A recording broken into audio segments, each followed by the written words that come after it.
A lot of thoughts go into developing a game. It requires a lot of time, effort, energy, and it costs a shit ton of money to pull it off. A company like Hoyoverse has no shortage in any of those things. And sure, they delivered some amazing games that are still wildly successful to this day. Well, most of them anyways. However, sometimes focusing on making the game fun to play, balanced, and at the same time having it make logical sense can be a little daunting. Especially when it comes down to a core aspect of the gameplay loop that can sometimes receive the short end of the stick, when the devs have to choose between making it fun, balanced, or have it make sense. Of course, I'm talking about integration of the lore into gameplay. Let me elaborate. So, let's take a character. We'll call him Dawe for example. Dawe is a godlike being who can bend reality on a whim and poop out lovable and sexy waifus and husbandos whenever his heart desires. Now, we'll take Dawe and put him as a playable character in Honkai Star Rail. Logically, his kit, path, and attributes should reflect on the lore we wrote for him, right? Since he's a godlike being that doesn't affiliate with any Ion and commands reality itself, he should be a unique character with his own gameplay mechanics, correct? Well, what if I take Dawe and slap destruction on him and make him imaginary attributes? Also, during his trailer, put a cryptic one-liner where he says, "My goal is to destroy your salary." Do you want to know what would happen then? Let me tell you. The moment someone takes Dawe, looks at him and goes, "Wait, this makes no sense at all," at least one person within a 5-mile radius would immediately rush to that person's location, slap their ass, and tell them the following. "Ah yes, Da, destroy your wallets cooperated. Way makes no sense." Then another person will follow up. "Actually, Dawe's character makes total sense because in his trailer, we saw him step on the ground. That simple movement caused the demise of hundreds of thousands if not millions of bacteria and one-celled organisms, so him being the destruction character makes sense."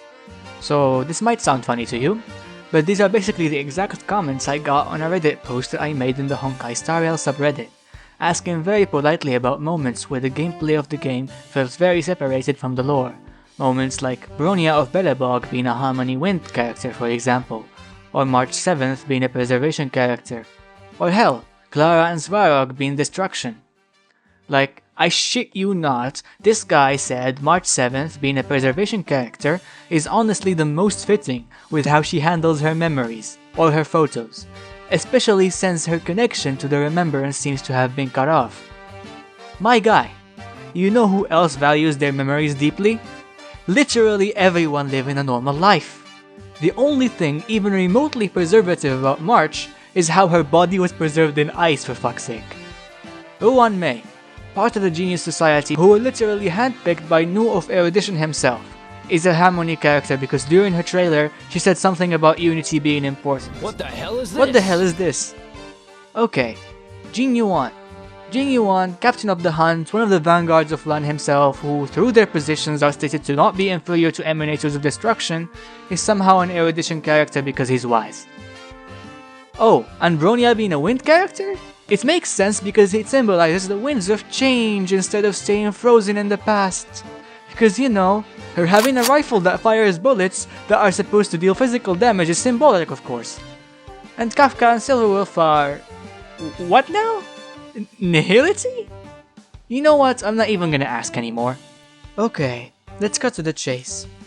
No, lore integration into gameplay is practically non-existent in Star Rail. There aren't any hidden signs or 9000 IQ moments on why a character is depicted as someone in the story and has a completely unrelated kit, path, attribute to their established lore. Then why are we doing this? Why do the devs neglect this part of the game? Let's start with the obvious reasons. It's easier this way to categorize characters through their kits. Harmony characters are buffers. Hunt is a single target DPS, Nihility for debuffs and DOTs, Preservation for tanks, etc, etc. It also makes it easier for them to keep pumping out characters without having to worry about integrating their lore into their gameplay. I mean, just look at Black Swan, Sparkle, and Akara. And finally, to keep the game simpler for the game shits. I mean the casual players. Imagine if Star Rail had every path playable since day one. How many more mechanics would they have had to implement? Players to this day still can't figure out how effect hit rates versus effect resistance works, let alone several other paths added into the game. Now that we got all that dog shit out of the way, it's time to cook. How would I have done it? Well, let's start at the beginning. The Nameless shouldn't be included amongst the rest of the characters.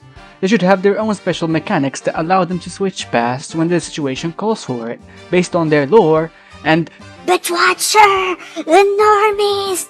Shut up! I know! Let me cook.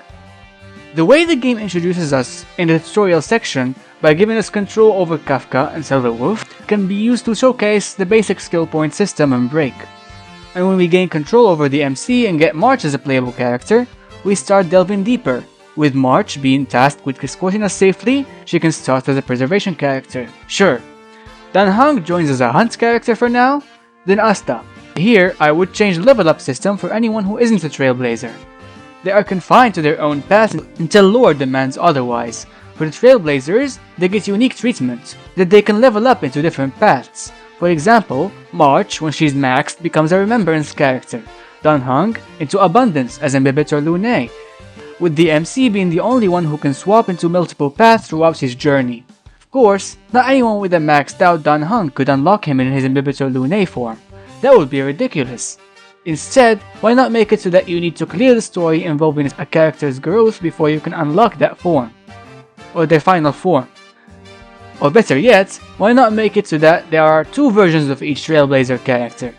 For example, when you clear the dumpster fire that was the Shianzolofu, you get an item that allows you to unlock the path switching mechanic for the 4-star Dan Hung, and this new 4-star Inhibitor Lunae would be the version of him where he uses his powers sparingly and isn't pissing water dragons everywhere.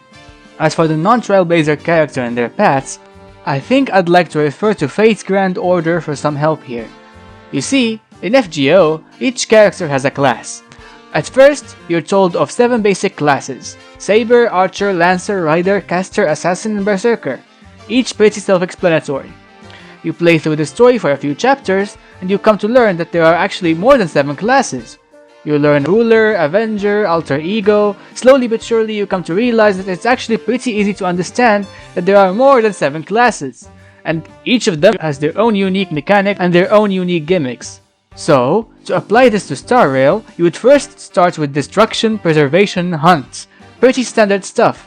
Then you get Asta, who is an erudition character, because now, paths don't dictate what you do in gameplay. She still has the same kit, just a different path because she's the acting leader of a scientific research facility founded by the emanator of erudition, Herta. You get a Trial Himiko as another Trailblazer character who starts as another path, and you get the idea.